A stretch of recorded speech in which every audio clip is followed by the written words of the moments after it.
Assalamualaikum warahmatullahi wabarakatuh. Alhamdulillah.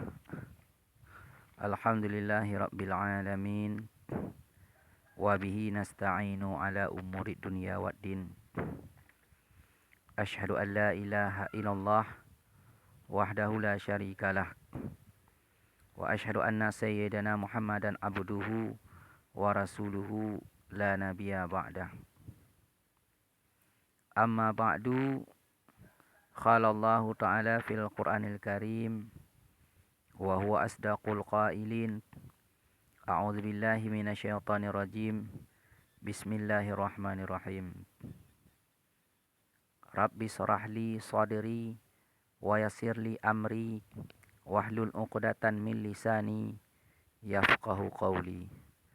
Shadaqallahul azim wa sadaqa rasuluhul karim wa nahnu ala zalika minasyahidina syakirina amma ba'du. Segala puji-pujian bagi Allah yang telah menunjuki kami kepada menuntut ilmu, dan tiada kami beroleh petunjuk jikalau tiada menunjuki akan kami oleh Allah. Saya hanyalah santri biasa yang cuma ingin berbagi. Pada kesempatan kali ini saya akan membacakan kitab Kifayatul Ghulam. A'udzubillahi minasyaitonir rajim. Bismillahirrahmanirrahim. Halaman 5. Bismillahirrahmanirrahim. Adapun hadas itu terbahagi atas dua bahagi. Adapun hadas itu terbahagi atas dua bahagi. Jadi hadas terbagi kepada dua bagi. Maksud hadas adalah seseorang masih dalam keadaan tidak boleh solat karena menanggung hadas. Jadi seseorang itu baru boleh solat sesudah mengangkat hadas. Jadi hadas itu ada terbagi kepada dua bahagi. Kita ulangi. Adapun hadas itu terbahagi atas dua bahagi. Pertama, hadas yang besar. Dan kedua hadas yang kecil. Jadi hadas terbagi dua. Yang pertama hadas besar dan yang kedua hadas kecil. Adapun sebab wajib hadas kecil. Hadas besar dan kedua hadas kecil. Adapun hadas yang besar itu haid dan nifas dan wiladah dan janabah. Adapun hadas yang besar itu haid. Maksud haid berarti khusus bagi perempuan yang umurnya 9 tahun ke atas jika subur. Jika subur mulai 9 tahun sudah datang haid. Jadi apabila sudah datang haid tidak boleh solat, dan orang yang keluar darah haid dikira orang berhadas besar. Yang kedua nifas. Jadi yang kedua adalah nifas. Maksud nifas itu adalah sesudah beranak. Sesudah beranak maka keluar darah kalau seandainya umumnya sekitar 40 hari ataupun 60 hari. Darah itu dikira darah nifas. Dan yang ketiga adalah darah wiladah. Darah wiladah itu adalah darah yang keluar sekalian dengan melahirkan. Dengan sebab keluar darah waktu melahirkan, itulah dikira darah wiladah. Darah wiladah itu dikira juga orang adalah berhadas besar. Dan yang ketiga dan yang keempat adalah janabah. Maksud janabah adalah berjunub. Jadi 4 orang ini adalah orang yang berhadas besar. Kita ulangi. Adapun hadas besar itu yang pertama haid, dan yang kedua nifas, dan yang ketiga wiladah, dan yang keempat janabah. Haid terus perempuan yang dalam keadaan tidak sakit, dalam keadaan sehat keluar haid, dan nifas keluarnya sesudah beranak, wiladah keluarnya ketika beranak, dan janabah adalah ketika berjunub.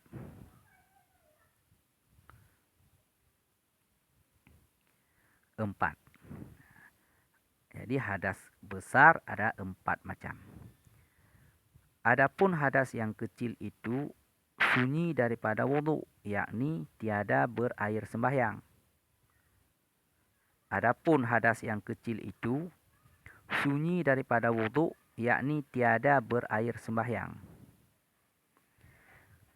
Jadi hadas kecil itu adalah orang yang tiada air sembahyang itu dikira berhadas kecil.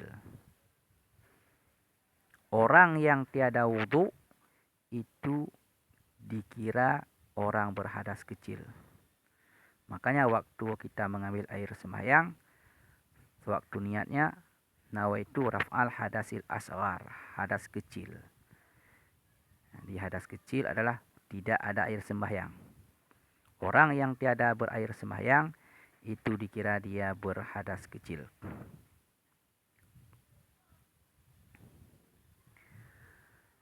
Demikianlah yang dinamai hadas yang besar dan hadas kecil. Jadi demikianlah yang dinamakan hadas besar dan hadas kecil. Hadas besar tadi adalah dengan adanya hadas itu tertegah daripada sembahyang. Dan hadas kecil itu tertegah orang yang tiada air sembahyang. Itu dikira hadas kecil. Kita ulangi yang tadi. Adapun hadas besar itu haid, nifas, wiladah, dan janabah, junub. Adapun hadas kecil itu sunyi daripada wudu, yakni tiada berair sembahyang. Demikianlah yang dinamai hadas yang besar dan hadas yang kecil. Adapun sebab wajib mandi itu 6 perkara. Jadi sebab mewajibkan mandi ada 6 perkara. Yang pertama, mati. Apabila seseorang itu mati, maka wajib dimandikan. Yaitu fardu kifayah. Jadi kita ulangi. Adapun sebab wajib mandi itu 6 perkara. Pertama, mati yang bukan mati syahid. Jadi kalau orang yang mati syahid itu tidak diwajibkan untuk dimandikan. Jadi berdarah-darah terus. Kuburkan terus. Tidak dimandi, tidak dikafan, tidak disalat. Akan tapi begitu terus, dikuburkan terus.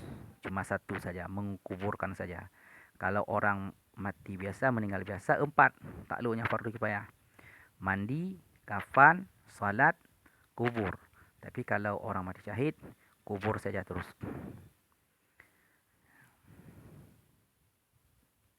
Oh tidak. Kalau orang mati syahid, salat dan menguburkan. Berarti yang tidak dimandikan sama kafankan. Akan tapi cuma disalat sama dikuburkan terus. Karena berdasarkan sejarah Sayyiduna Hamzah disalatkan oleh orang berlapis-lapis. Maksudnya sesudah Rasulullah ada orang lain mensalatkan lagi.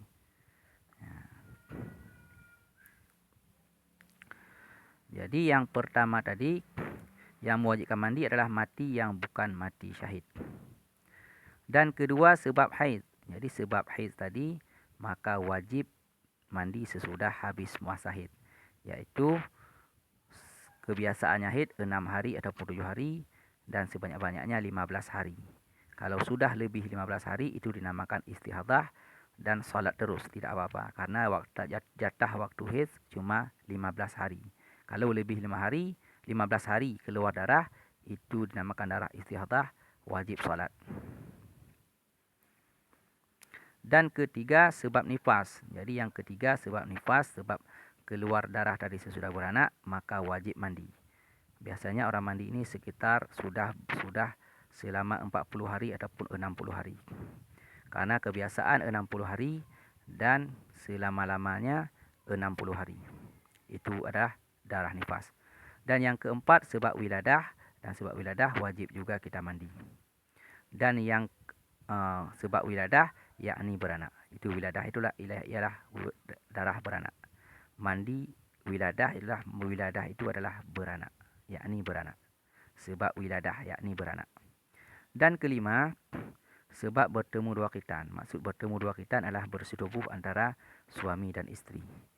Jadi sesudah bersetubuh, maka diwajibkan untuk mandi jenabah. Dan yang keenam, sebab bermimpi serta keluar mani.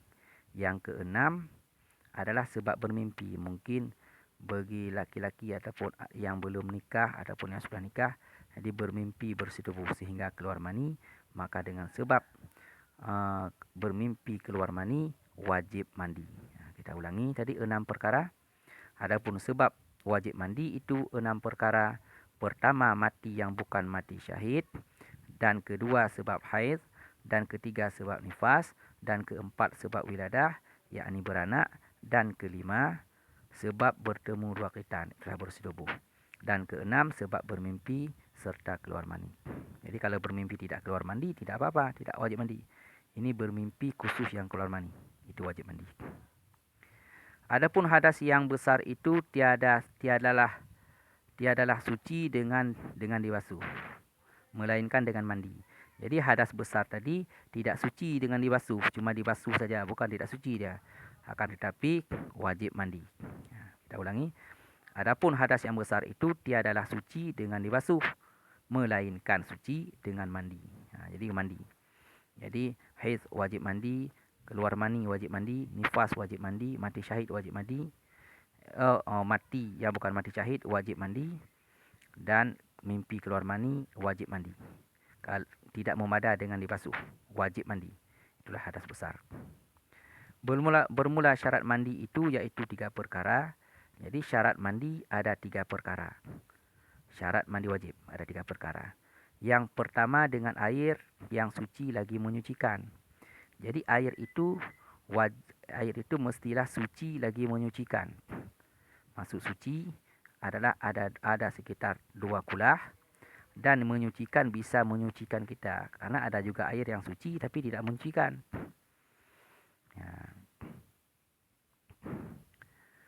Jadi kita ulangi tadi. Yang pertama adalah dengan air yang suci lagi menyucikan bagi yang lain. Berarti bisa untuk menyucikan yang lain. Air bersih bisa menyucikan tubuh kita.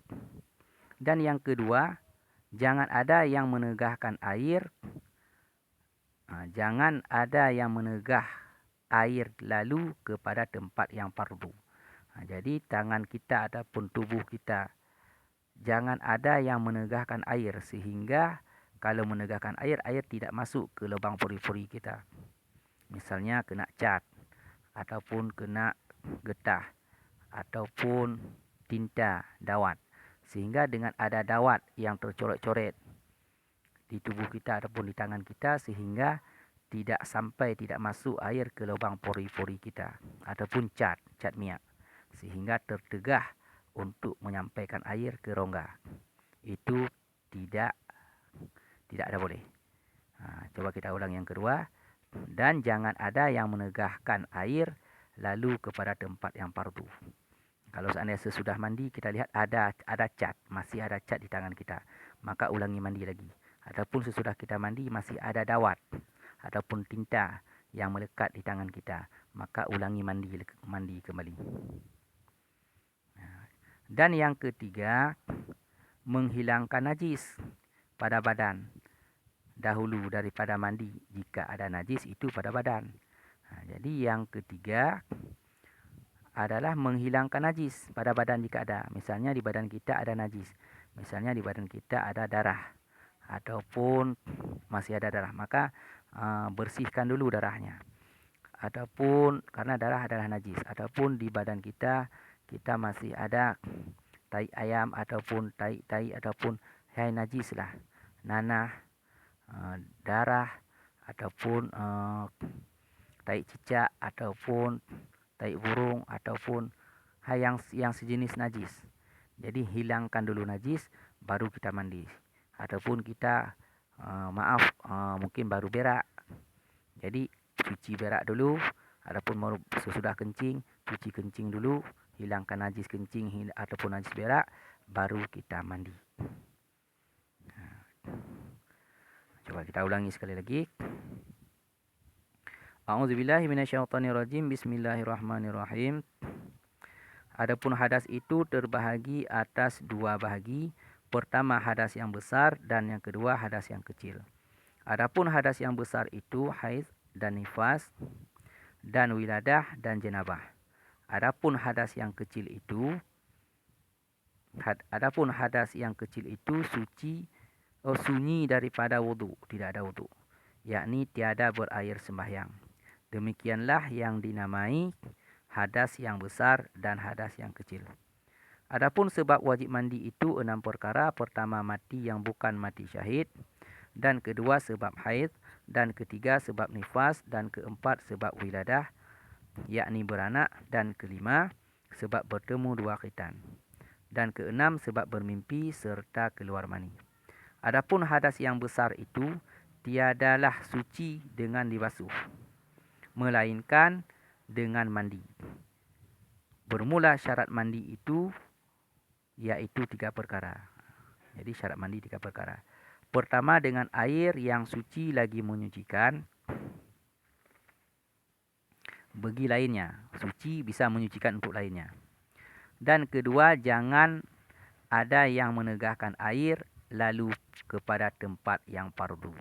Maksudnya jangan ada yang menegahkan air di tubuh kita. Jangan tertahan dengan cat ataupun tinta seperti tadi. Dan yang ketiga menghilangkan najis. Jangan ada najis di badan kita dahulu daripada mandi. Jika ada najis itu pada badan. Mungkin cuma ini sajalah dulu yang dapat saya sampaikan.